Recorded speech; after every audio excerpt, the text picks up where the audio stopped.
Sou farmacêutico, eu atuo atualmente na área hospitalar, trabalho com uma ONG também aqui em Maringá, uma ONG que trata e assiste pacientes do SUS com câncer, né? Então eu tenho essa dupla jornada. Trabalho na farmácia desde 2014, 15 mais ou menos. Já passei aí por alguns lugares, né? É um curso na área da saúde, ao meu ver, eu sou meio, né, suspeito em dizer, mas é muito bom. A gente abrange muita coisa, né? Para quem tem afinidade, gosta muito de química e biologia, acho que das disciplinas do ensino médio que cobra mais. Eita, Fabrício, cortou tua fala agora. Cortou? Cortou um pouco. Mas agora eu tô te ouvindo. Fabrício, conta pra gente aí. Primeiro, qual é a cidade que você tá, né? De onde você está. E quando foi que você entrou na faculdade pra fazer farmácia? Logo química, Douglas. Bom, eu sempre tive vontade de entrar na área da saúde, né? Então, enfermagem, o pessoal pensa muito, enfermagem, medicina, logo de cara, quando pensa em alguma coisa na área da saúde. Só que enfermagem nunca tive aptidão, eu acho, para ser enfermeiro. É uma profissão muito nobre, mas acho que para mim não ia dar muito certo. Em medicina, eu venho de uma cidade muito pequena, família muito humilde, aquela coisa. Não teria condições de bancar uma medicina e também não era a minha primeira escolha. Então eu caí logo na farmácia. E posso te dizer que é muito gratificante. Eu gosto muito do curso. Gostei muito do curso, gosto muito da profissão. Muito bom. E quando foi, Fabrício, que você fez o vestibular pra farmácia? Na verdade, eu não entrei por vestibular. Eu fui bolsista pelo ProUni na universidade. Olha que massa. Né? Entrei em 2013 em farmácia e me formei em 2015 de fazer as Eita, cortou contas. um pouquinho. São 5 anos. Cortou um pouco tua fala, Fabrício. Eu terminei o curso em 2017, foram cinco Ah, anos. sim. Algumas universidades no Brasil são 4 anos e outras são 5. É muito Fabrício, tua fala tá cortando bastante, vice? bastante. Tá me ouvindo agora? Tô ouvindo bem agora. Tá ótimo. Eu estava comentando assim. O meu curso foi de 5 anos, né? Mas há algumas universidades que fazem o curso de farmácia em 4. Sim, Vai muito da grade curricular de cada instituição, né? Então, eu me formei em 2017 e fui trabalhar primeiramente, assim, formado na dispensação, que é a farmácia que conhece de comércio, as grandes redes, né? A Pague Menos, que tem muito no Nordeste, por exemplo, um exemplo de farmácia de dispensação. entendi. No caso, que ela distribui para as outras da rede, né? No caso. Vou citar o exemplo da Pague Menos, que acho que vocês conhecem mais, que eu sei que não tem, Eita, tá mas ruim, tá cortando, vice, Fabrício. tá ruim. Tá cortando. Agora voltou, agora melhorou. Eu pensei em pegar o fone para ver se melhora. Pronto, se você quiser. Pera lá.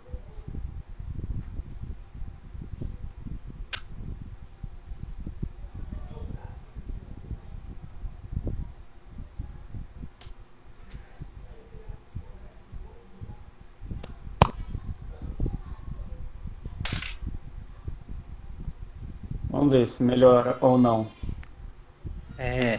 Boa noite, Fabrício. Boa noite a todos. Uma Boa pergunta, por noite. favor. Existe uma lei que todas as farmácias é obrigatório contratar um farmacêutico, é isso? Essa lei, o que ela é federal ou ela é estadual? Fica a critério do município, do estado, da esfera. governamentais? Não, isso é uma lei federal. Toda farmácia, estando aberta, é obrigatório ter um farmacêutico ali dentro. Isso é uma lei a nível federal, independente da cidade, independente do estado. Toda farmácia tem que ter um farmacêutico dentro, responsável. Em todo, Obrigado. em todo o horário de funcionamento. Se a farmácia funcionar 24 horas, durante 24 horas tem que ter um farmacêutico ali dentro. Aproveitando aqui, Fabrício, para lhe dizer que chegou uma colega sua, Elisângela. Ela é farmacêutica também, né, Elisângela? Já está na área. Oi, boa noite.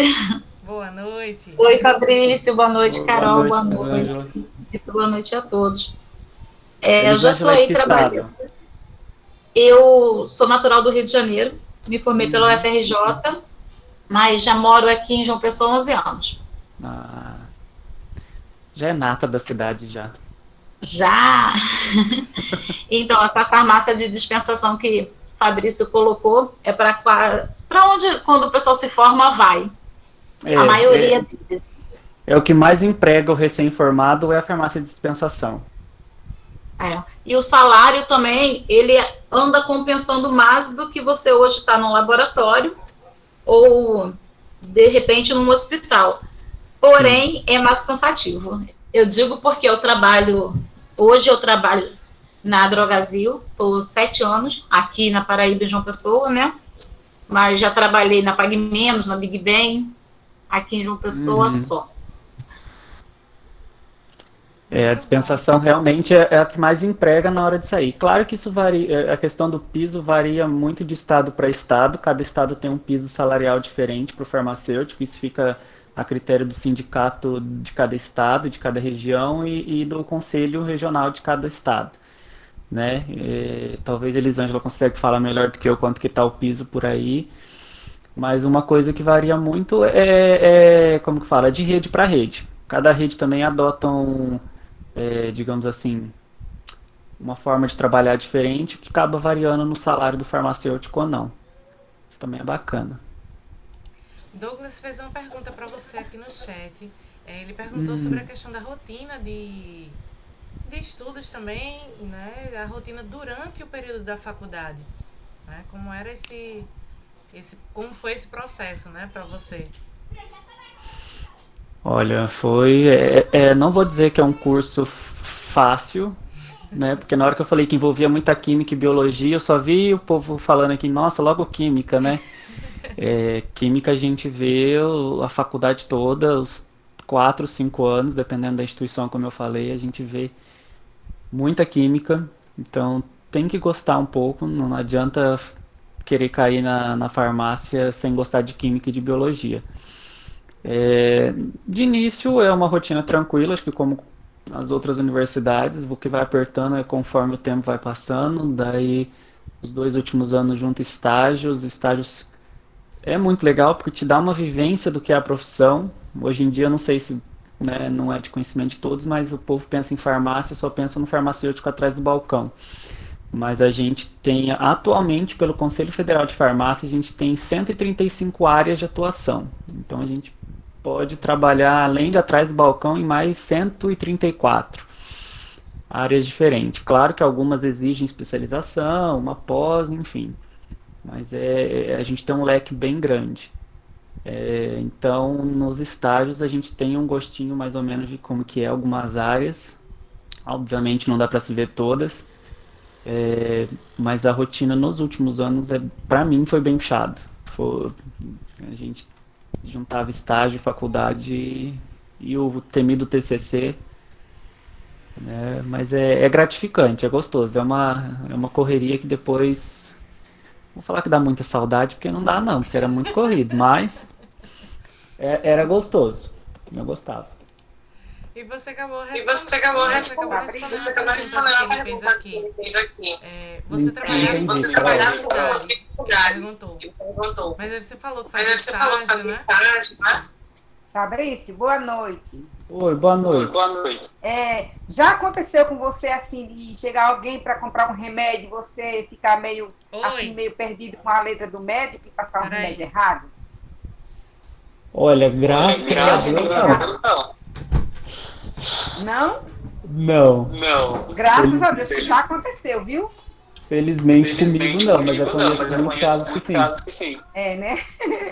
Eu fico Sim. meio assim assustada. Às vezes eu volto para o médico e dizer para ele, olha, o farmacêutico não entendeu a sua letra e passou um remédio errado. Na dúvida, Na dúvida, a a gente gente tem tem algumas algumas coisas coisas que a que a gente gente usa usa para ajudar na para hora ajudar na de hora de decifrar, entre aspas, a decifrar, entre receita, aspas, a né? receita, né? Tá. A especialidade do Especialidade do médico, médico. a gente A questiona gente um questiona um pouco pouco o o paciente, a rotina, paciente, a a rotina, medicação, a medicação. enfim, tem Enfim, alguns meios tem aí alguns que meios ajudam. aí que ajudam. Tem Tá, bastante gente. tá bom. Obrigada. Nada. Quando ele chega. Quando o paciente já chega contando a história, já facilita, né? Você saber mais ou menos o que é aquilo ali, Às né? vezes ajuda bastante, porque realmente, principalmente os médicos mais antigos que não têm muita familiaridade com o computador, né? Porque hoje em dia tem muitos médicos que já fazem pelo computador, imprime e fica perfeito, né? Mas já tem um ano que eu tô fora da dispensação, mas a gente tem bastante história aí para contar de letra feia de médico. Que, olha, não é E fácil. tem uma questão, né, disso, uma regulamentação, alguma coisa assim, né? Com relação à letra do médico, né? Isso. Tem uma lei, na verdade, que obriga que a receita seja legível, né? Mas Onde daí ela é pega e fala, cumprida, né? aí pega e tem as brechas, né? Daí pega e tá legível pra quem? Quando daí tá legível pro médico que escreveu, mas nem sempre, tá? Porque eu já peguei receita de médico que nem o médico sabia que ele tinha escrito, ele teve que procurar o prontuário do paciente. É fogo, né? É bem isso, Elisângela. É legível para quem prescreveu, né? Para o prescritor, mas às vezes é complicado. Já peguei casos de ter que ligar para o médico, questionar ele sobre o que ele tinha prescrito, né? Porque era um cardiologista, era um paciente numa situação, né, complicada, e o próprio médico não saber o que ele tinha escrito na receita, né? Aí complica para todo mundo, né? Fabrício, deixa eu entrar em um tema que eu acho que é um que chamou muita atenção com relação à farmácia, né? Recentemente. Uhum. É porque tá no carregador. É o tal do IFA. Que IFA. danada é esse IFA?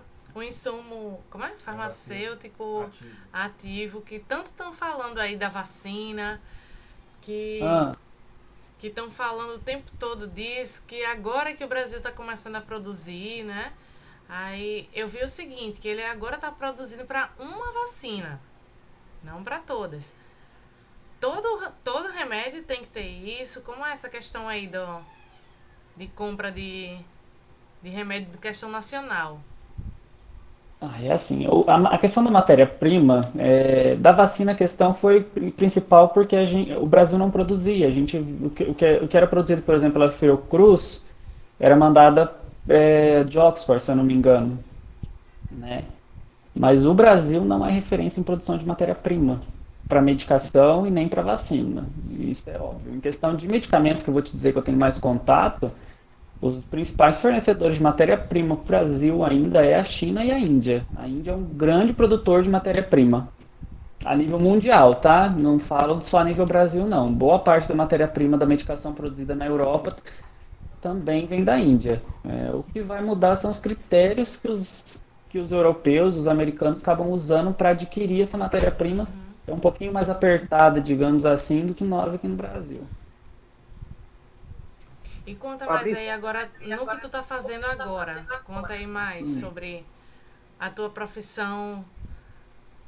O que é que você. Qual é a sua responsabilidade no momento? Olha, ultimamente eu tô na área hospitalar há quase um ano, né? Eu saí da dispensação e fui para a área hospitalar. Muda bastante a rotina, a gente acaba tendo um contato aí mais próximo com é, com os médicos, o corpo clínico no geral. Ali a gente fala assim que a gente precisa ter um corpo clínico muito bem estabelecido para desenrolar tudo. Peguei a segunda e terceira onda aí de Covid no hospital, onde a gente literalmente não tinha leitos para por pacientes.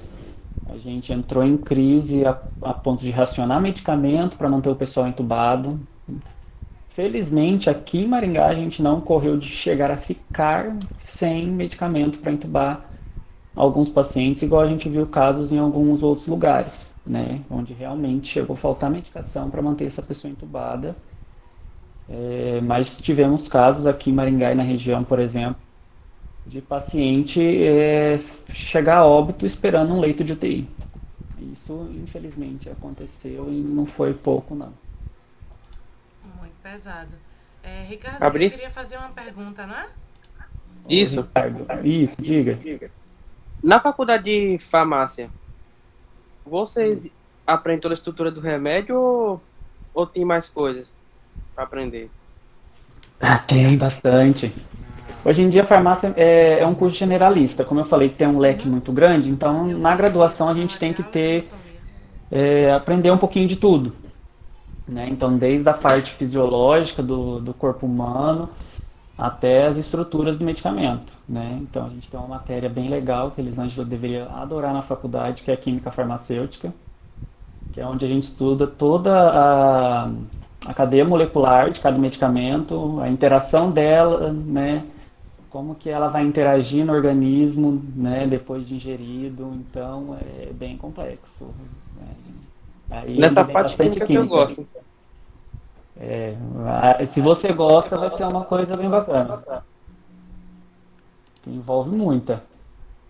Aí junta química com fisiologia, que os dois ali se casam na química farmacêutica para você entender como que funciona o desenrolar da molécula ali no organismo da pessoa, é bem legal.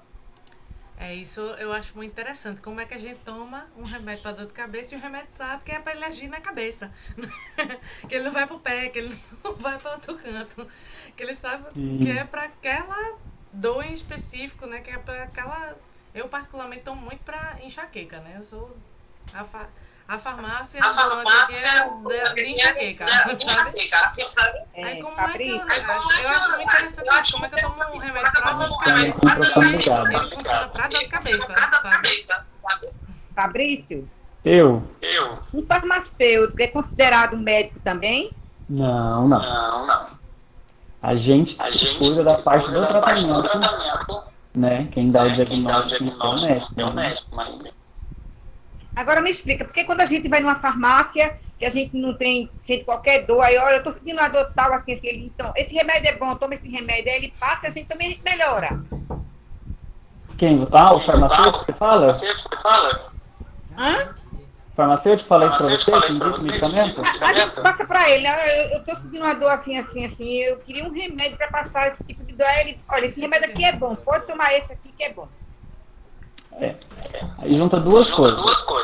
Na faculdade, a gente tem farmácia clínica, onde a gente aprende a lidar com o que a gente fala com o mesmo. São doenças menores, digamos assim. Né? Então, isso a gente tem mesmo evidência na teoria, na faculdade, e depois na prática. Né? A prática que me ajuda bastante. Tá bom, obrigada. Imagina. Tem duas perguntas aqui no chat. Uma delas, eu acho que a Elisângela até pode falar melhor, que Douglas perguntou sobre o piso salarial do farmacêutico na Paraíba, né? E a outra pergunta é sobre anatomia. Se vê muita anatomia aí durante o curso. Bom, a questão do piso salarial na Paraíba, eu vou deixar isso para a Elisângela responder, que acho que ela vai estar mais atualizada que eu, porque isso eu pesquisei meio por cima, confesso, num site que eu achei, mas igual eu falei, varia muito, varia, na verdade, de estado para estado, e varia também conforme a rede, né? Tem algumas redes que tem algumas bonificações, outras não tem, então isso daí varia, mas o piso base é para todos, né? Essas bonificações ficam a critério de cada rede de farmácia, né? A questão da anatomia, eu particularmente vi bastante, porque eu fui de uma época onde a minha grade curricular era 200 e poucas horas de anatomia, né? Eu sei que, se eu não me engano, quantidade mínima em torno de 120, 150 horas, né? Isso daí tem que ser respeitado a nível nacional. Algumas instituições fazem mais, né? Igual a minha, eu tive 200 e pouco, mas tive bastante. Quem tem medo de cadáver, não aconselho fazer nenhum curso da área da saúde, na verdade, porque a gente vê bastante, tudinho, literalmente, de dentro para fora, de fora para dentro. Pra mim não dá não, filho. Pra mim não dá. Eu vejo uma pessoa machucada, eu já fico me acabando. Não dá, não. Mas quanto que tá o piso aí em cima, Elisângela? Fala para nós. Eu não sei dizer, porque como eu estou numa farmácia que eu já estou 7 anos, eu não recebo mais o piso, Certo. tá? Mas ele está em volta de 2.600, 2.800. Então tá. Mas pode terminar. eu posso estar trazendo para o pessoal aí na segunda-feira bem direitinho, porque tem o piso de 6 horas e o piso de 8 horas. Sim. Como também tem o piso hospitalar, de farmácia hospitalar, e tem um diferencial da farmácia de manipulação também. Aí eu trago direitinho e coloco no grupo, pessoal. Tem isso também. Cada ramo da farmácia, digamos assim, tem um piso diferente. Eu pesquisei o da Paraíba, de João Pessoa, eu achei por 2.726. Por aí mesmo. Isso é o piso de 8 horas, tá? Isso. Porque aqui na Paraíba, Fabrício, o conselho conseguiu que a gente só trabalhasse 40 horas semanais, que é o nosso máximo. E acredito que Maringá seja 44 horas, como é no Rio, São Paulo, em outros estados. Sim, aqui então, é assim, 44, né, aí em Maringá? Sim. E aí o salário, ele aumenta um pouquinho mais também. Se eu trabalho 44 horas, eu vou ganhar um pouquinho mais. Tem isso. Eu trabalho 40 horas. O meu salário, isso na Drogazil, ele está gerando em torno de 3.400, porque é uma rede grande. Então, a Pague Menos também paga mais ou menos isso. É um salário para a área de saúde que eu considero bom, porque tem enfermeiros que trabalham muito mais do que o farmacêutico. O Fabrício tem na área hospitalar, sabe como é isso, eles ralam muito o enfermeiro e está tirando, às vezes, até menos que isso. O piso do enfermeiro é um pouco menor, não sei dizer valores, mas eu sei que é menor que o do farmacêutico, né? Aqui em Maringá, eu sei que tem uma moça daqui, que é daqui de Maringá, foi aprovada, acho que há uns 60 dias atrás, um novo piso, para 44 horas está em 3.600 e alguma coisa, né? Aí, na região Nordeste, o estado da Bahia é o que paga melhor, que é 4.500 e pouco, do que eu encontrei junto dos conselhos. Brasília também é o melhor estado que paga no Brasil. Não sei quanto é que tá, mas se vocês quiserem se formar, vão para Brasília. Depende muito do conselho. O estado do Tocantins também paga muito bem. O Sul também está pagando razoável. Isso. Brasília, ela tem essa questão, né? Todas as profissões acabam recebendo bastante. Os pisos são maiores do que nos outros estados, né, nas outras cidades, enfim. Porém, o custo de vida lá também é muito alto. Então, Sim. Tem que contrabalancear isso aí, né? Tem que observar, quando você vai para outra cidade, ver também qual é o custo de vida dessa cidade. Às vezes, não compensa muito, sabe? Você tem que botar na ponta do papel todos os agravantes, né? Tem moradia, tem alimentação, tem transporte, tem lazer, porque deixa Se eu falar tiver uma coisa, família também, qual vai ser a estrutura para a família, levar filhos principalmente, né? Tem escola, tem creche, tem, né? Exatamente. Eu ia falar que tinha que ter uma farmácia perto, mas deve ser uma feira. A farmácia é você.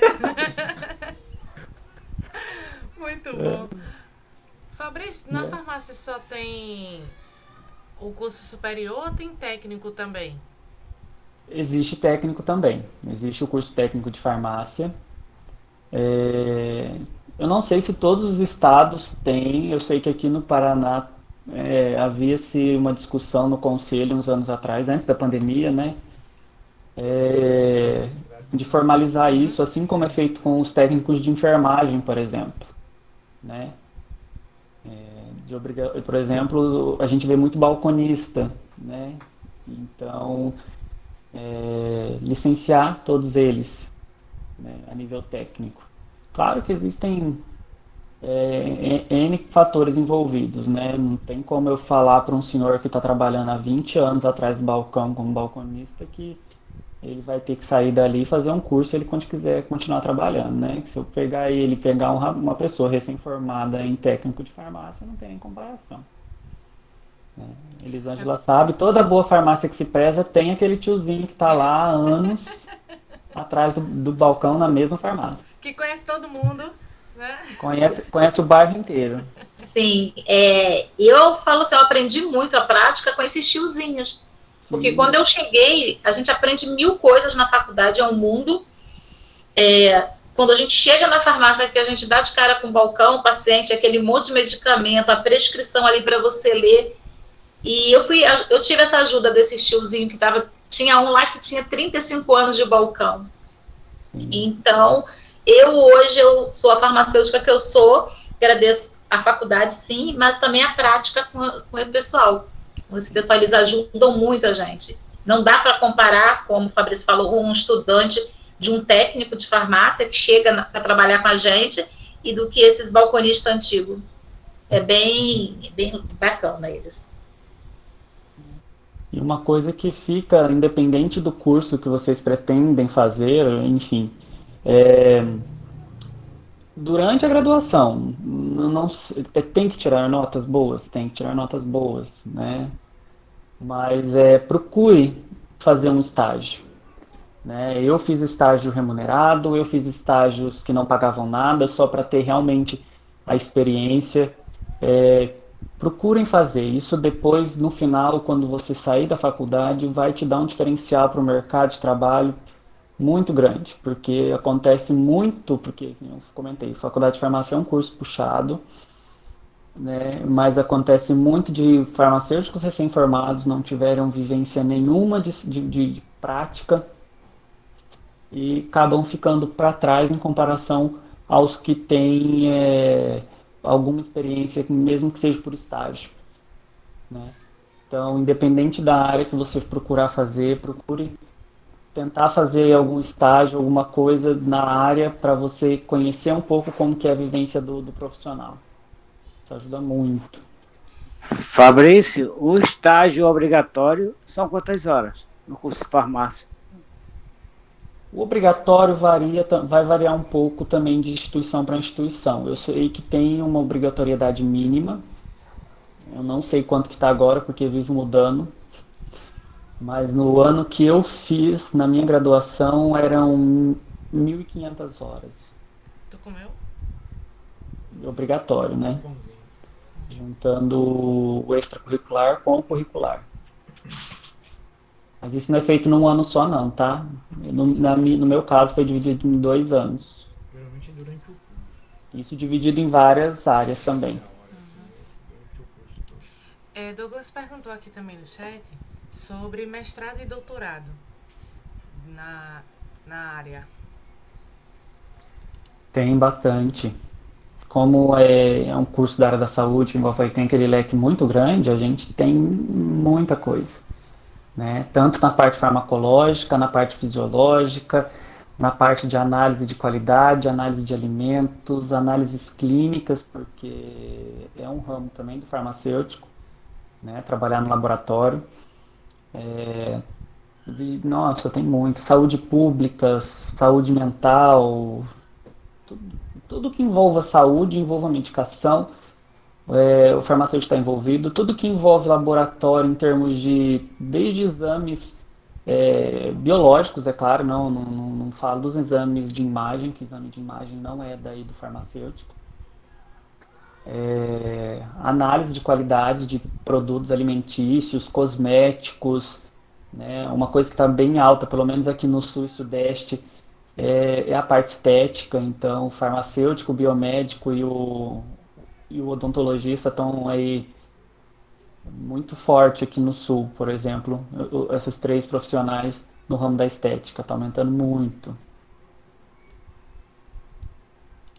Eu queria te perguntar justamente sobre, continuando, né, esse raciocínio da interação da profissão do farmacêutico com as outras profissões. Porque, por exemplo, tem gente aqui que vai fazer para fisioterapia, né? Que tá pensando nessas áreas assim. Medicina, é fácil você perceber, né? A relação entre o médico e o farmacêutico, né? É muito fácil da gente perceber isso. Agora, e as outras profissões de saúde também, né? Como é essa relação aí por exemplo, de um profissional de fisioterapia e um farmacêutico? Bom, tem uma notícia para quem quer fazer qualquer curso da área da saúde, vocês não vão fugir de farmácia, tá? Todos os cursos da área da saúde têm a disciplina de farmacologia. Acho que a única exceção é a educação física, até onde eu sei. Mas todos os outros, fisioterapeuta, psicólogo, nutricionista, biomédico, todos têm a farmacologia envolvida. Claro que com algumas focado em algumas partes da farmacologia cabível para cada área, né? Mas tem. O psicólogo, por exemplo, precisa entender um pouco das medicações psiquiátricas para ver a que nível isso está atingindo o emocional da pessoa ou não. O fisioterapeuta na parte, por exemplo, de um remédio para dor, um anti-inflamatório, que vai auxiliar, às vezes, ali na recuperação do paciente, para o alívio da dor. O nutricionista também, algumas medicações causam aumento de apetite, outros diminuem. Então, é basicamente isso nos profissionais, né? Odontologia, por exemplo, né? Questão dos antibióticos. Você vai arrancar um dente hoje, qualquer dentista te manda tomar um antibiótico da vida. Agora, o casamento ali, farmácia, medicina e enfermagem no ramo hospitalar, acho que fica bem mais claro e bem mais visível, né? O médico prescreve a medicação, cabe ao farmacêutico dispensar isso. Muitas vezes, hoje em dia, a gente tem a farmácia clínica dentro do hospital, então a gente tem a liberdade de questionar o médico em coisas que a gente vê que às vezes pode estar errado, ou uma dosagem a mais para um paciente que tem, principalmente paciente pediátrico, que requer uma atenção bem grande, né? As crianças, às vezes o médico erra no cálculo do medicamento, ou às vezes o próprio médico liga para a gente e pergunta qual que é o cálculo do medicamento, qual que é a dose do medicamento que ele tem que prescrever, né? E a enfermagem que administra e que acompanha o resultado final dessa medicação no tratamento do paciente, né? Mas eu sou suspeito, eu adoro a farmácia, eu adoro medicamento e não tomo, evito, mas Só quando precisa, né? só quando precisa. E agora, acho que ficou na pandemia, logo no início dela, acho que ficou muito, muito evidente, assim, a necessidade do estudo farmacológico, né, principalmente em quem está em laboratório, em quem está em hospital, tudo. Porque você viu, né, a quantidade de testes que foram fazendo para poder conseguir encontrar um remédio para curar a Covid, né? A tentativa de todo quanto foi tipo de remédio, né? Alguns ficaram mais famosos, outros não, mas foi uma tentativa que eu fiz, menino, de frieira, queda de cabelo, eles estão tentando ali, né, para Covid. Durante a pandemia, o que a gente teve muito trabalho também foi umas fake news no começo, né? Começou com a hidroxicloroquina, pra ter uma noção, o pessoal usou até medicamento vermífugo usado em suíno, para porco. Vermífugo, remédio para piolho, né? Enfim, foi. Mas a medicação para verminose de porco, usada em porco, foi bem complicado. Tanto que o Conselho Federal de Medicina Veterinária teve que emitir uma nota, né, explicando ao pessoal não consumir, porque ele em alta dose, uma dose errada, pode ser tóxico para um ser humano. E não é nem aconselhado para um ser humano, realmente é para porco tomar. Então, e tinham infelizmente pessoas tomando, mas as fake news no começo, a falta de informação também, num geral, né, foi muito difícil, porque foi um vírus novo, um vírus que se tem uma capacidade de mutação muito rápida em comparação dos outros que já se tem conhecimento, né? Então, se você pensar que a gente está ainda nem há 2 anos de pandemia, né? O primeiro caso lá na China em 2019, ainda não temos 2 anos ainda. A quantidade de variantes que a gente teve nesse período é bem grande. A dengue, por exemplo, que existe há décadas, a gente só tem acho que 7 sorologias diferentes. O vírus do Covid eu já nem sei mais, mas já está em torno de uns 5, né? Chá para curar diabetes, eu não consegui terminar de ler. Carol, me ajuda aí. Foi, ele disse que vê muito hoje em dia isso, né? Porque tem muito isso também, né? As receitinhas caseiras, muitas realmente, né? A medicina tradicional, né? Que traz muitas plantas, muitas coisas. Isso de fato acontece.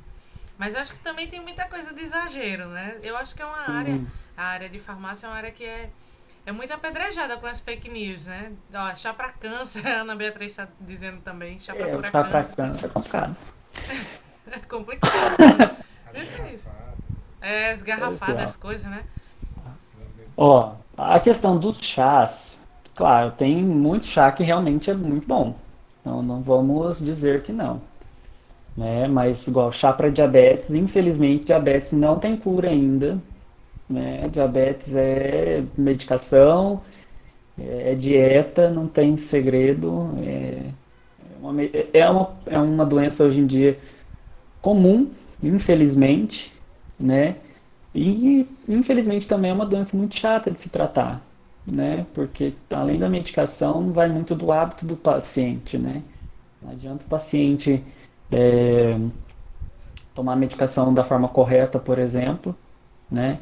E continuar a comer de uma forma desregrada, de uma forma irregular, que não vai adiantar muito, infelizmente, né? Então a diabetes é uma doença muito chata de se tratar hoje em dia, apesar de o povo achar simples. Né? Achar que é só fechar a boca, né? É bem chatinho. É. Quando você falou sobre a relação, né, da farmácia com essas outras profissões, eu lembrei também da relação da farmácia com a educação, né? A área onde eu trabalho, a área onde eu atuo. E, por exemplo, a gente tem situações de crianças hiperativas e tudo, e os professores ficam perdidos quando, de repente, aquela criança que era tão quietinha, sabe?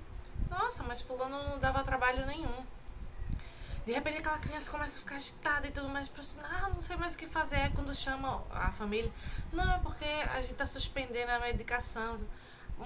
Tem muitos professores, né, tem muita gente na área da educação que nem tem, assim, um mínimo de conhecimento sobre algumas dessas medicações, né? A Ritalina, por exemplo, é a mais famosa, né? A Ritalina, ela tem determinadas escolas que você chega assim e faz pronto. Se virar um caminhão de Ritalina aqui, cai 3 meninos, sabe? Aí tem muito essa relação também da educação com a medicação, sabe? E principalmente hoje, quando a gente vê tantas doenças mesmo, né? Psicossomáticas, enfim, que afetam a aprendizagem e como essas medicações, elas influenciam no processo de aprendizagem. Porque às vezes o menino tá ali quietinho sentado, não significa que ele tá aprendendo. A questão da ansiedade e depressão. Então, muita gente, né? Quando eu falo muita gente, eu tô falando de muita gente mesmo.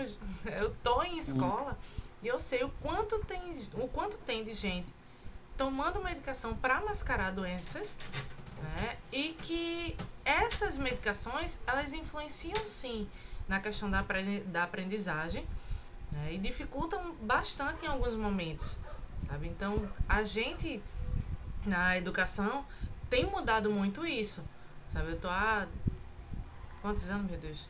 Tô mais de 10 anos na educação.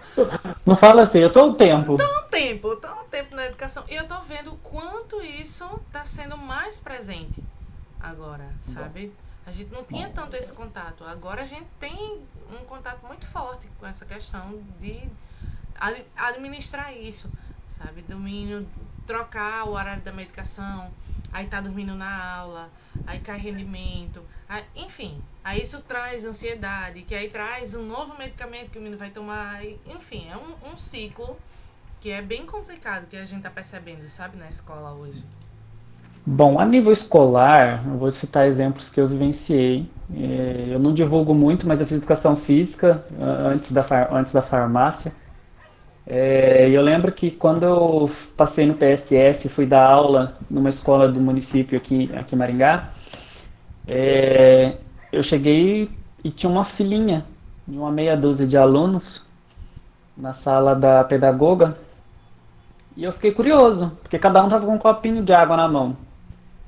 E eles na filinha, aí eu perguntei, questionei o que que era. Era a filinha para tomar a bendita da Ritalina. Né? Os professores na época brincavam que a gente tinha que botar a Ritalina na caixa d'água, né? Eu não sei se ainda brincam disso ou não. Pois é, porque Mas é muito grande a quantidade de estudantes que tomam a Ritalina, sabe? É muito grande. isso daí começou de uma forma, acho que uns 10, 15 anos atrás. Hoje em dia diminuiu, pelo menos aqui para nós, aqui diminuiu um pouco. Mas era uma medicação que os médicos começaram a passar de uma forma errônea, né? Os pais não conseguiam ter o controle dessa criança, digamos assim, em casa, né? Muitas vezes os pais trabalham muito, ficam o dia todo fora e chega de noite tão cansados e tem uma criança ali que requer atenção, requer muitas coisas e a criança vai de alguma forma tentar chamar a atenção desse pai, dessa mãe em casa e acabam se tornando hiperativos por natureza, né? E tem muita gente que faz assim, né? Começa no floralzinho, né? Ah, dá um Floral. floralzinho pra esse menino. Outro ramo da farmácia, que a gente não chegou a citar, mas floral, por exemplo, é um ramo dentro da homeopatia que pertence à farmácia também. Então existe a farmácia homeopática. Né? Farmácia homeopática, com a graduação você não consegue hoje em dia sair da farmácia e já atuar em farmácia homeopática porque ela precisa de uma especialização, de uma carga horária de prática. Mas daí é bem gostoso também. Mas voltando à questão das crianças, é complicado, questão de hiperatividade. Aí muitos médicos realmente começaram a liberar a Ritalina de uma forma, ao meu ver, um pouco errônea algumas das vezes, né? Porque em alguns casos existiam, acho que outros meios de controlar essa hiperatividade da criança, não fosse um medicamento tarja preta como é a Ritalina, né? E a questão E da forte, ansiedade. né? Ele é muito forte, a Ritalina é muito forte. Em algumas crianças você viam que elas ficavam até meio alienadas assim na aula, por conta da Ritalina. É, Mas é complicado, né? Porque, tipo assim, nós como farmacêuticos, nesse ponto, cabe a nós orientar e dispensar a medicação, né? Quem deveria fazer a triagem, de expor os principais riscos, claro que o farmacêutico também tem esse papel, é o médico, né? Mas geralmente outra coisa que a gente vê muito na farmácia medicações erradas, prescritas de formas erradas, né? Pelo médico. E quando nós informamos isso ao paciente, o paciente questiona, achando que tipo assim, somos nós que não queremos atender ele, né? Eu já peguei, por exemplo, voltando ao assunto da diabetes ali, um paciente que o médico prescreveu 3 ml de uma insulina para ele. 3 ml de uma insulina, não sei se alguém de vocês já tiveram contato, as canetas de insulina, é uma caneta inteira de uma vez só. E aquilo ali daria um pico de hipoglicemia na pessoa muito grande, né? Então, a gente questiona o paciente na hora e vê que uma seringa daquela para ele geralmente durava de 5 a 7 dias. Fabrício, Ah, eu tomo insulina. Aí, tipo, ah, no início, a minha médica, ela passou uma dosagem muito. Isso afetou muito, porque quase todo dia tinha uma uma, hipoglicemia.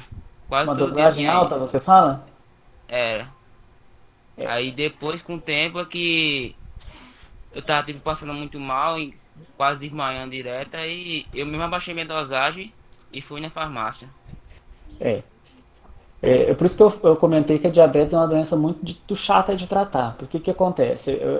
Primeira coisa que o médico vai ver vão ser os resultados de exames. e vai ver ali, passar uma insulina, uma medicação, só que o que acontece? É difícil acertar de primeira a dosagem correta da medicação para o paciente diabético, né? Porque não existe um exame X que vai dizer qual é o comprometimento que essa pessoa tem no pâncreas para não estar produzindo a insulina da forma correta pelo próprio organismo. E ele vai testando, né? Igual no caso do Douglas, Alguma ele pergunta que não foi passou muito mal, respondida? a medicação em si, mesmo se fosse na dosagem certa desde o início, já causa muito desconforto, diarreia, vômito, tontura, né? Então, ali o período de início do tratamento para o diabético é bem difícil, para a grande maioria, não vou generalizar, mas para a grande maioria é bem chato, né? Até É muito acertar difícil mesmo, porque também tem a questão da aceitação também. A tem pessoa não aceitação. consegue, assim, eu com 18 anos agora, eu tava com 16 no início, aceitar que eu vou tomar, tipo, remédio, pensei, nossa, eu tô novo, tomar isso, Então, você é diabetes tipo 1, o seu, né? sim. É bem complicado porque geralmente Quem foi a é pessoa? um paciente, geralmente quando descobre diabetes tipo 1, que na sua grande maioria vai ser insulino dependente pro resto da vida, né? Então vai tomar insulina pro resto da vida.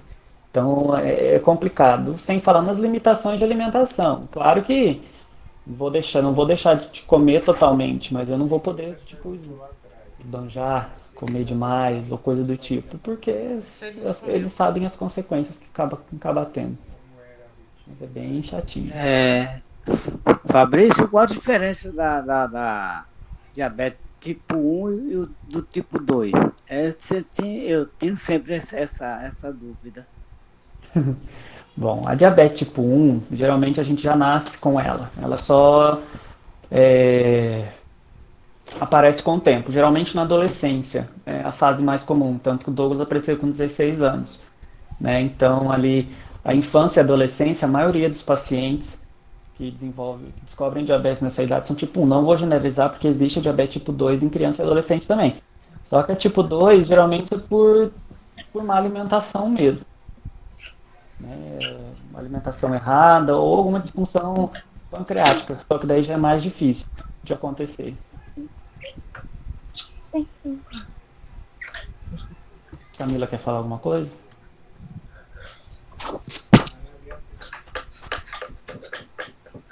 Não. É Douglas difícil, está Douglas. dizendo aqui que é difícil. A Ana Beatriz, ela tinha perguntado qual foi a faculdade que você tinha feito. Ah, e aqui em Maringá eu fiz um Sesumar. Eu fui bolsista lá. Muito bom. Era Fabrício, particular, era? Fabrício. Oi? Era Pode universidade falar. pública? Ah, tá, obrigado. Não, é particular. Eu entrei com o ProUni, mas era uma faculdade particular. Aqui existe faculdade pública também, a UEM. O Ander estudou lá, se eu não me engano. foi Mas não? Quando eu eu fiz disse aqui. isso, foi isso mesmo. Foi, né? Foi. É. Fabrício, Oi. em termos de estágio, vocês têm que correr atrás ou tem que ter um bom conhecimento? Estágio?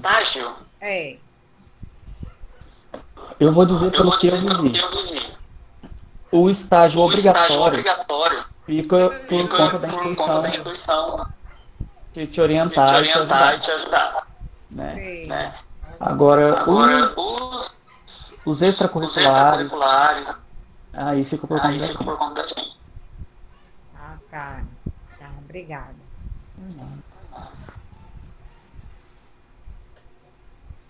Fabrício, a gente tá com a presença aqui da nossa psicóloga também do curso, Karen Lucena.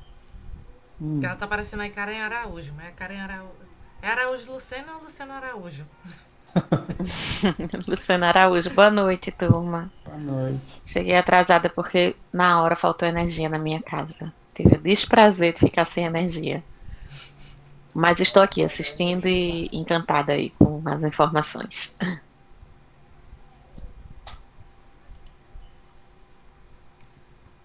Alguém tem mais alguma dúvida, mais alguma questão? Douglas aqui tirou todas as dúvidas de diabetes, né, Douglas?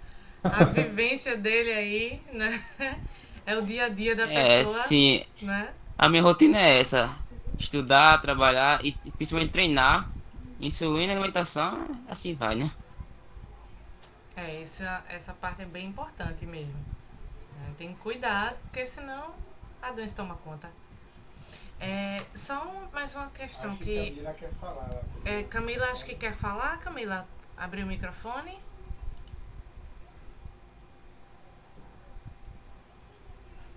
Só mais uma questão que eu queria, assim, que a gente só martelasse essa situação, porque como vocês vão fazer, né, aí a redação, né, do Enem, é sempre importante a gente trazer algumas coisas da profissão que vai contribuir, né, que pode contribuir com vocês aí na hora de escrever o texto de vocês. Eu acho que nessa conversa que a gente teve, ficou muito claro, assim, que o grande vilão da farmácia é a fake news, né? É o grupo da família do WhatsApp, né? O grupo da família do WhatsApp geralmente é aquele onde fulano coloca uma coisa e todo mundo tem como verdade, né? E isso prejudica bastante, não só o trabalho do farmacêutico, como de outros profissionais também, né? Os absurdos que chegam de receitas, né? Como o Fabrício estava falando, em que o farmacêutico olha, não tem como seguir aquilo ali se ele tá vendo que tá tudo errado, né? Uma coisa que a gente teve bastante dificuldade, assim, eu digo, a Elisângela também pode falar alguma coisa se quiser. No começo da pandemia tinha muita informação errônea, né? Muita informação errada. Muito acho isso, muito acho aquilo, né? E lidar também com vou pôr entre aspas, a ignorância das pessoas, não só pela falta de informação, mas por achar que aqui um pedaço de pau era pedra, e não querer aceitar, muitas vezes, informações, porque por exemplo, quando tudo começou, eu procurava me informar em base científica, não adiantava falar que, porque fulano na internet falou que era bom, o ciclano falou que era isso, né? Porque um médico de não sei da onde fez um coquetel de medicamentos revolucionário que está curando o Covid de todo mundo. Eu falei assim, tá, se um cara no interior, lá de não sei da onde, me fez um coquetel de medicamento XY que está curando todo mundo, você acha mesmo que ele não ia expandir isso para todo mundo, né? Enfim, foi bem complicado lidar com a ignorância das pessoas a esse nível, né, para tentar falar uma verdade para ela com base no que a gente tinha, e muitos não quererem aceitar, não quererem ouvir e quererem teimar no erro, né? Isso desanimava bastante no começo. É um tema de redação que eu inclusive vi em algumas instituições aí, foi a questão da fake news, que vale a pena você dar uma olhada em, né, não só a nível pandemia aí, mas no geral. Completando o que Fabrício falou, essa correria por medicamento se tornou, acho que até um problema de saúde pública. Vou dar o exemplo do Reuquinol, um medicamento que desapareceu das prateleiras, enquanto pacientes imunocomprometidos precisavam e nós não tínhamos para vender.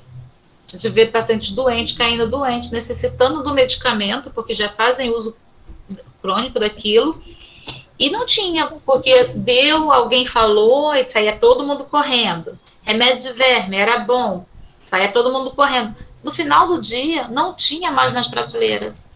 A azitromicina sumiu, que foi usado realmente para isso. Mas as pessoas corriam, e no Bessa, por exemplo, que é o bairro onde eu trabalho, muitos médicos, então era todo mundo só ia ali no tio, no primo, e aí eles passavam a medicação de forma completamente louca, insana. Isso se tornou um problema muito sério nível Brasil. Sim, o Reuquinol que ela fala é a hidroxicloroquina, é usado por pacientes de lúpus, pacientes de artrite reumatoide, né, que são pacientes que têm uma doença imunológica chata, complicada, que tomam e necessitam tomar a medicação, né, E realmente, pessoas que ficaram sem, eu tive uma paciente, por exemplo, a artrite reumatoide dela voltou à fase aguda, das juntas delas todas incharem, dela não conseguir fazer esse movimento com as mãos, de dor, e não ter o que fazer, porque não tinha medicação. Infelizmente. Fabrício, Elisângela,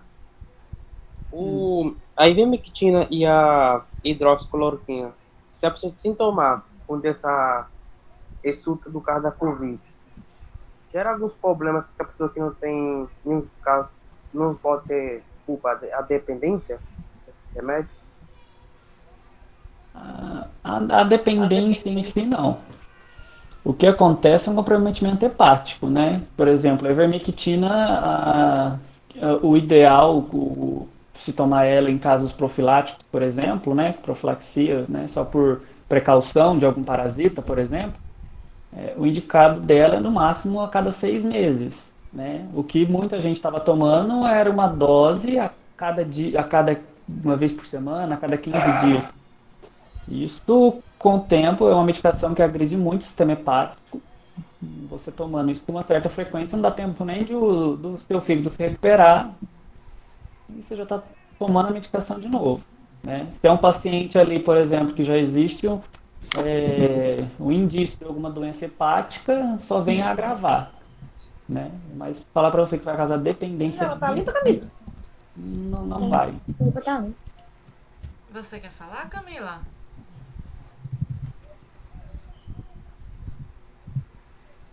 Uma outra solução questão que me... termine, Fabrício. Não, é que eu vi que alguém perguntou ali da solução nasal, né? O bendito do rinossoro, tem gente que usa muito mesmo, né? O problema do rinossoro é a sensação que ele dá de alívio, né? Querendo ou não, ele dá ali uma dilatada nas vias aéreas e dá aquela sensação de respirar melhor. Só que o que acontece com o tempo é a medicação para de fazer efeito, tá? Pessoas que usam aquele de a torta maneira, chega uma hora que, eu estou usando um frasco por dia, não está resolvendo mais, né? Realmente para de fazer efeito, né? E a dependência está mais, no caso das soluções nasais, mais no psicológico do que no fisiológico, né? Existem pessoas Eu tenho um primo que ele é viciado nessa medicação aí. Até hoje ele usa. A pessoa fala 2 palavras, já bota uma coisa no nariz, né? Isso, cara, é verdade.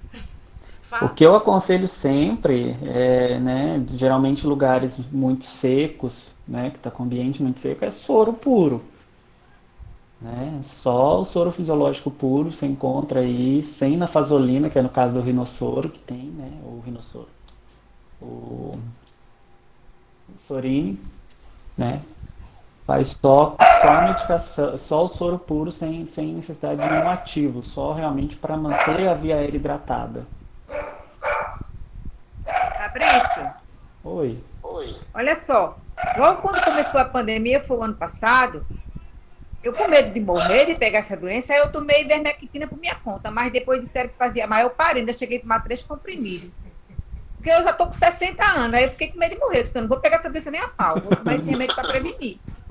E tomei, né, 3 comprimidos, mas eu não vou morrer não, né? Não morreu até agora. Mas futuramente as consequências do remédio, né? Porque assim, a ivermectina, por exemplo, você pesa quantos quilos mais ou menos? Não vou falar exato não. Eu tô com 58, mas eu tenho 60 anos mesmo. Farei 61. Vamos ver. Você teria que tomar um comprimido e meio. Ou 12 da dose indicada para você, por exemplo. Misericórdia.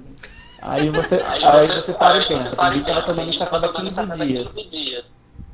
Olha só. Isso, eu falei. Assim, um num dia, no outro dia tomava outro, aí tomei no outro dia. É o desespero de morrer. De pegar essa doença. O que acontece realmente é o possível comprometimento hepático. Misericórdia, sério? Mas você parou, só tomou 3 não mais não, né? Foi o ano passado, né? Logo no começo. Não, e foi o meu irmão que me deu, né? Ele disse, toma para prevenir. Aí eu fui na onda. Porque eu conheci gente que estava tomando, tomou por uns 2 meses, contínuo, toda semana. Misericórdia, aí faz isso que você tem, por exemplo, só uma dose irritada. né?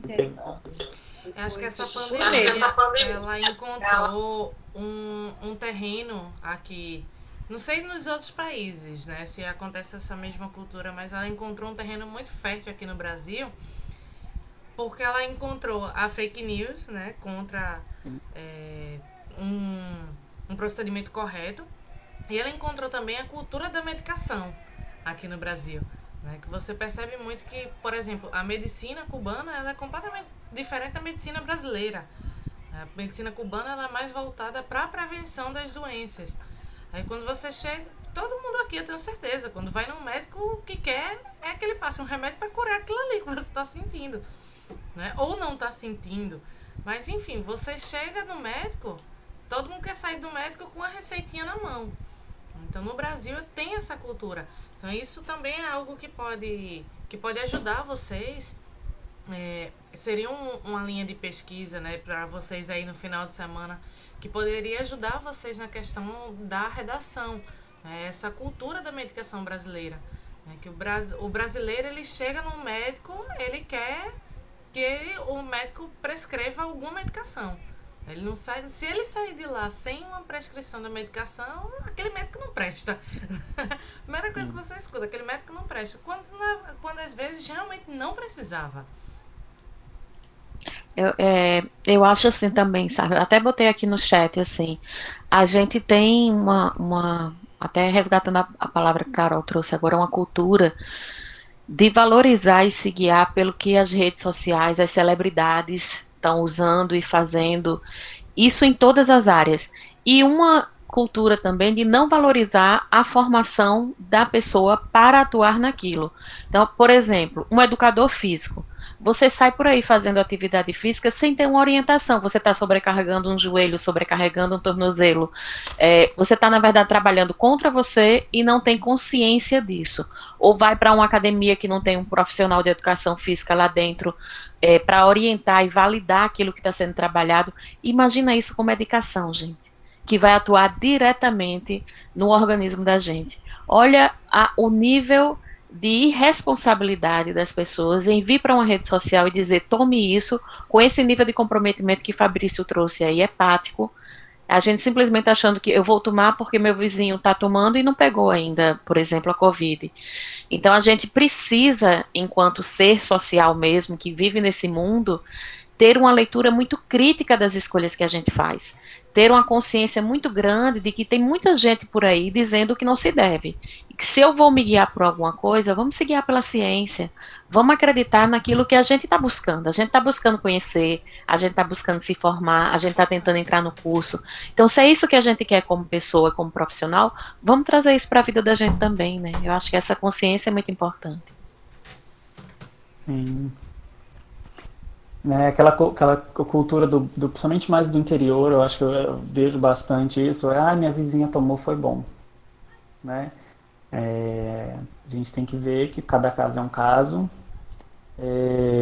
não é porque funcionou com a vizinha que vai funcionar comigo, então, e é bem isso, às vezes você faz ou toma alguma coisa de uma forma errada e acaba comprometendo outra coisa, né? Então, mas infelizmente volta a questão cultural, igual a Carol falou, né? Da questão de prescrição. Eu já vi, por exemplo, receita médica de médico do paciente chegar com uma receita só de vitaminas. E o paciente descrever para mim que estava morrendo, né? Tava sentindo isso e aquilo e infelizmente são pessoas muito simples, muito carentes de informação, né, em alguns casos, né? Eu espero que com essa juventude vindo agora se tornem pessoas mais críticas a ponto de pesquisar, a ponto de se informar em fontes confiáveis, não simplesmente no velho bom Google da vida, né? Para saber das coisas, porque que a gente vê muito no balcão da farmácia, eu vi na internet que esse remédio pode causar isso, né? E isso dificulta muito o trabalho da gente, né? Eu acho que isso não só na farmácia, mas na psicologia, na enfermagem, né? É bem complicado. E é interessante, né, Fabrício? Porque quando fala qualquer medicação, todo mundo corre para ler o Google, mas ninguém corre para ler a bula. A bula ninguém lê. A bula pouco importa. Agora o Google, o que tem lá, todo mundo corre para ler, né? Aí eu Sim, queria que você aí falasse um pouco da entra importância naquela. dessa leitura da bula, né? Fica a dica para vocês aqui também. A Anvisa tem uma página na site da Anvisa onde traz um bulário tanto para o profissional da área da saúde, num linguajar mais técnico, né? O qual eu não aconselho a lerem, porque é bem técnico mesmo, pode deixar vocês um pouco apavorados. Mas tem a parte da bula do paciente, que na dúvida, leia a bula, ou melhor ainda, vai, chega no balcão e fala com o farmacêutico, né? Se instrua com ele, né? Então, fica a dica aí também. Essa questão do remédio, eu me interesso muito pra essas coisas, né? Que eu quero fazer medicina, né? Se tudo der certo. Aí, tipo assim, tem um médico que eu sigo e ele é muito desse assim, tipo, remédio só se necessário, né? Porque muitas vezes a gente tá com uma alimentação ruim, falta de exercício físico. Aí ele postou um negócio, assim, uma reflexão muito top, que eu penso muito nisso. Que, tipo assim, se tem um aquário com peixe e a água tá suja, você vai jogar remédio lá ou você vai limpar a água, entendeu? Tipo, tem muita vez, às vezes a gente toma um remédio pra dor de cabeça, só que pode ser N problemas, entendeu? É muito bom mesmo ter um médico, assim, às vezes um farmacêutico que tem anos de experiência que vai saber dizer e tal. Na farmácia a gente a gente fala de alguns segmentos assim, pelo menos eu aprendi na parte clínica, que são as medidas não farmacológicas, que às vezes algumas coisas a gente consegue, um colesterol, por exemplo, dependendo do nível do colesterol da pessoa, a faixa etária que ela tá, a gente consegue regular esse colesterol, com uma atividade física, uma mudança de alimentação, acrescentando alguns alimentos diferentes na dieta dessa pessoa para melhorar, por exemplo, o colesterol bom, né, que é o HDL da pessoa, sem precisar de nenhum tipo de medicamento, né? Então a gente chama de medidas não farmacológicas, que não necessitam de um remédio, de uma farmacoterapia, né? Isso vai dar um resultado benéfico para o paciente, né? Depois, ao meu ver, teria ali a fitoterapia ou a homeopatia, que em alguns casos, apesar de algumas pessoas não acreditarem muito na homeopatia, mas eu acho a homeopatia como preventivo muito bom, né?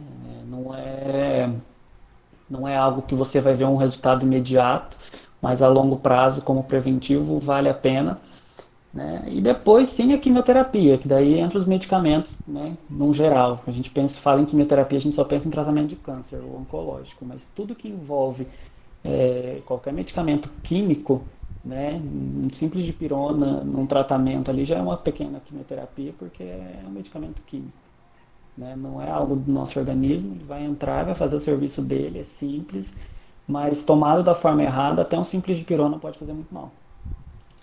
Agora, por exemplo, tem muita gente se entupindo de vitamina C, né? Também para Covid, não, para evitar se entope de vitamina C, sai tudo no xixi. Eu pesquisei bastante sobre isso, né? Aí tem muita gente que tá com doenças por falta de vitamina D. Aí esse negócio das pandemia e quarentena e tal, a galera fica só dentro de casa, não sai nem pra fora tomar um sol. Aí fica se entupindo de vitamina, sendo que a vitamina não vai adiantar nada se você não tomar sol. Sim. A vitamina D sintética tem suas vantagens, mas nada substitui o banho de sol, né? A questão de vitamina C é complicado, né? Porque excesso de vitamina C também faz mal, assim como tudo de pouco não é legal e tudo demais também não, né? A gente tem que lembrar que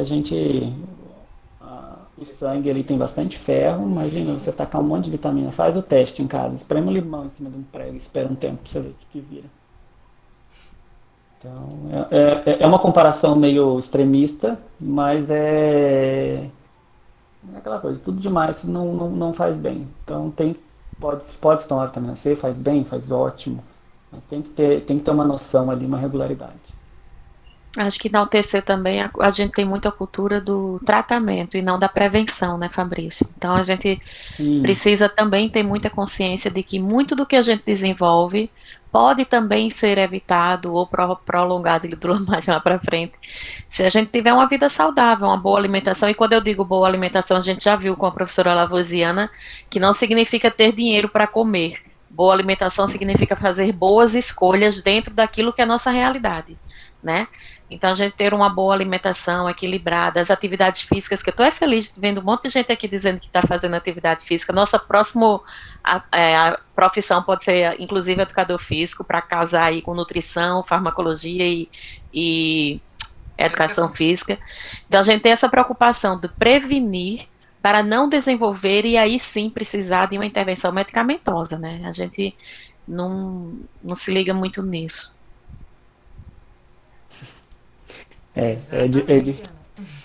Essa questão de prevenir no Brasil ainda não se tem essa cultura, infelizmente.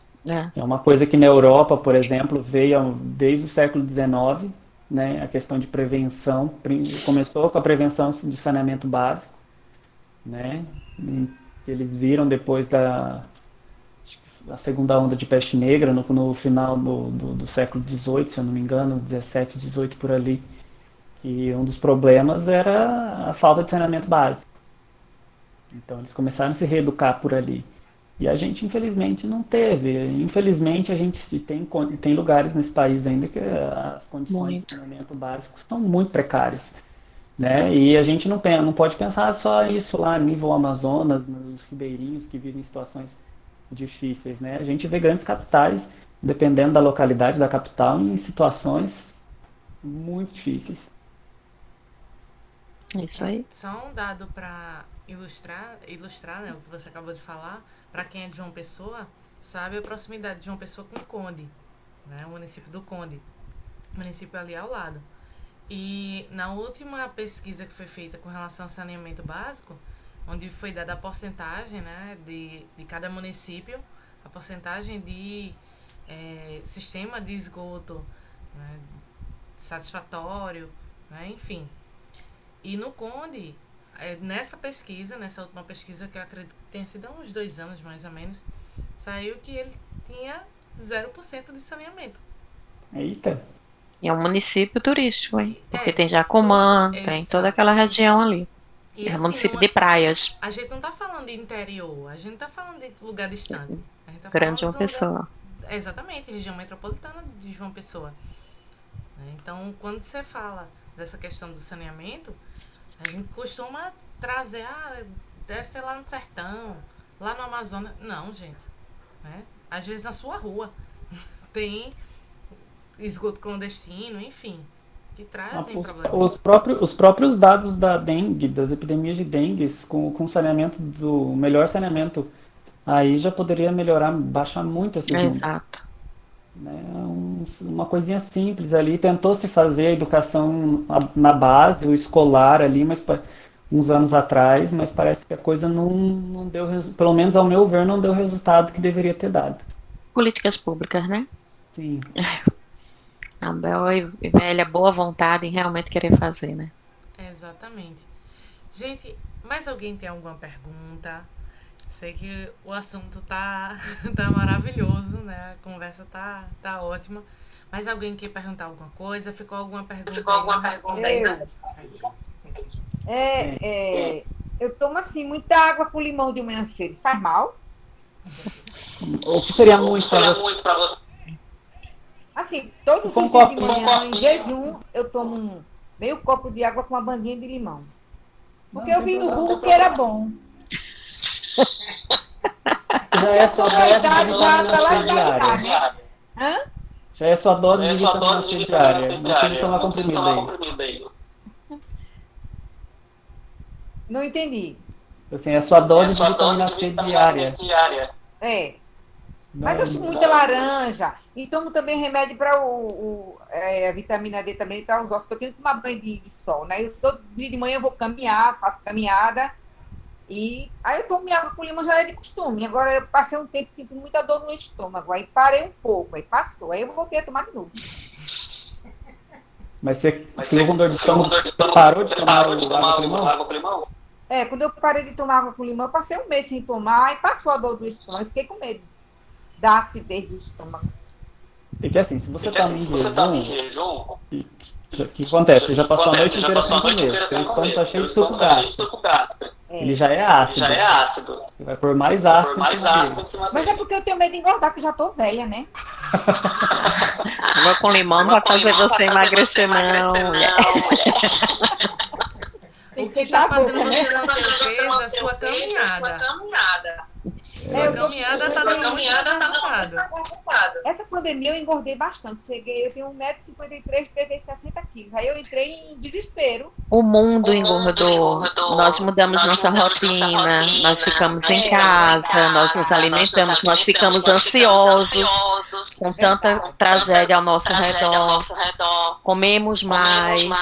Então não põe isso nas tuas costas, não. O mundo engordou. Agora tu vai, fazer tua caminhada. Alimentação legal. Eu perdi 2 quilos já. Agora eu diminuí de novo essa água com limão. Eu tava me fazendo mal de novo. Mas eu já tô arrastando isso. Porque eu li no Google que é bom para o sangue, é bom para o intestino, que limpa tudo. Que aí eu fui nessa onda. Você vai lá nas pesquisas científicas, artigos científicos. Aí seguia por isso, tá? Então eu vou parar. Suco é laranja. Eu vou ficar só na laranja mesmo. Quando João Pessoa, vai caminhar na praia. Eu faço minha caminhada todos os dias. Maravilha. Mas é porque eu engordei muito, eu fiquei horrível. A idade, né? Velha, gorda, pequena, horrível. Graças a Deus que eu sou viúva, eu não quero casar mais, então não tem interesse de casar mais. É tudo exagero, gente. Sheila é Tá maravilhosa. nova. Ô, mulher. Pois tá bom, era só isso. Vou parar. Quer dizer, já parei. Eu tô só na verdura, na fruta e pronto. Isso. Tá, Pode obrigada. tomar, mas Amei, tem que amei. tomar ela em jejum pra não machucar o estômago. É verdade. Tá bom, obrigada. Tá bom, nada. Mais alguém tem alguma pergunta? Alguma informação também que queira trazer? A Elisângela contribuiu bastante também com a gente. Muito obrigada, viu, Elisângela? De nada, precisando, tô sempre aí. Então é isso, gente. Queria agradecer muito você, Fabrício, a sua disponibilidade. Quando a gente pensou em falar com o Fabrício, ele já tinha aceitado. Ele de prontidão já, ele fala e tal. Né? Ele de pronto já aceitou conversar com a gente, né? Tirar as dúvidas.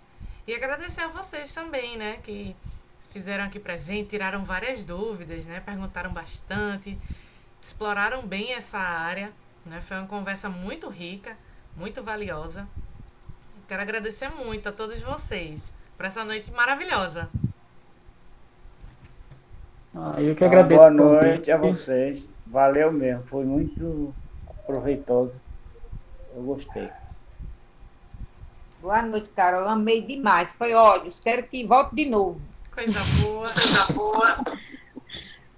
Foi ótimo. Obrigada. Bom, fico aberto, Carol, precisando, tá? Obrigado pelo convite, agradeço. E precisando, o pessoal querendo que a gente abra um chat de novo, vamos conversar. Tem bastante coisa ainda, a gente falou bastante sobre medicamento, mas a farmácia aí tem bastante ramos ainda, que se fosse pra gente sair falando aqui, a gente ia passar horas e horas. Quem sabe a gente consegue um outro momento aí, né? A gente vai ter muita profissão ainda para ver. Cada uma que a gente vê, a gente se encanta. Eu acho que o maior encantamento é vocês encontrarem aquilo que se identifica com vocês, né? Assim, a gente vai, todo profissional que vier aqui conversar com vocês, vai ser muito bom sempre, porque eles vão estar falando com a verdade daquilo que eles acreditam e são felizes fazendo. Então é isso que a gente deseja para vocês. A gente está trazendo as informações, mas a escolha tem que ser de vocês. Então busquem aquilo que vocês mais se identificam, aquilo que vocês querem para a vida de vocês, e saibam também que as escolhas são hoje, amanhã podem ser outras. Nada é definitivo na vida da gente, né?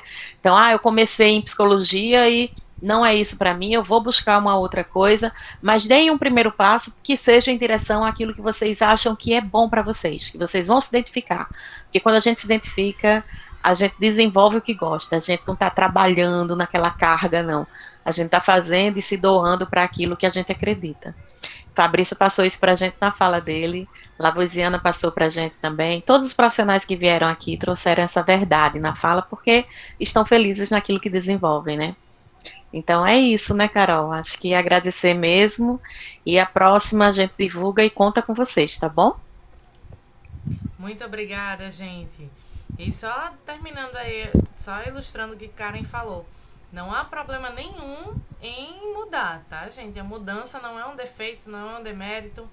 Não há problema nenhum em mudar em qualquer fase da vida. Entendeu? Qualquer idade, qualquer período da vida.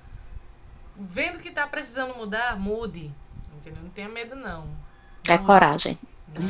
Faça como Elisângela e seu Paulo, Gil, que estão ali buscando, né, aquilo que vai trazer realmente a satisfação. Isso é ótimo. Isso aí. Deixa eu parar aqui. Boa noite.